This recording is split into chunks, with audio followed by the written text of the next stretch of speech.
Alors que les corps sont abandonnés dans les rues et que des morgues de fortune sont construites à l'extérieur des hôpitaux, les décès dus au coronavirus en Équateur plongent les pompes funèbres locales dans le chaos.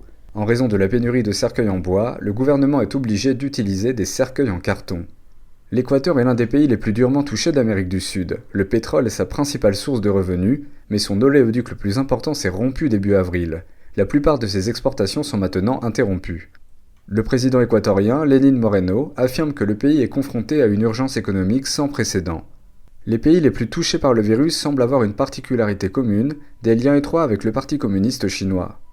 L'Italie, par exemple, est le pays le plus touché d'Europe avec plus de 25 000 morts. En 2019, il a adhéré au projet chinois appelé la ceinture et la route, ou nouvelle route de la soie, malgré les avertissements de ses alliés. Des policiers chinois patrouillent même dans ses rues. L'Équateur a également des liens avec le Parti communiste chinois. Avec l'aide de travailleurs chinois et d'argent prêté par la Chine, le plus grand projet énergétique équatorien a commencé à prendre forme en 2010.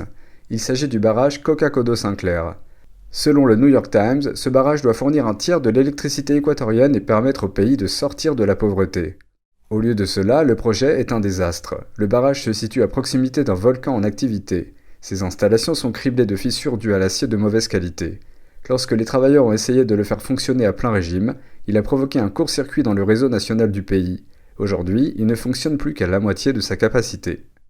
Mais l'Équateur doit encore payer la Chine. Il doit 19 milliards de dollars pour le barrage et d'autres projets d'infrastructure. Et la Chine veut être payée en pétrole, l'exportation la plus précieuse de l'Équateur. Elle a maintenant le droit d'en percevoir 80%, un chiffre incroyable. Et ce n'est pas tout. La Chine obtient le pétrole à bas prix en le revendant avec beaucoup de bénéfices. Les détracteurs qualifient les pratiques de prêt de la Chine de diplomatie de la dette.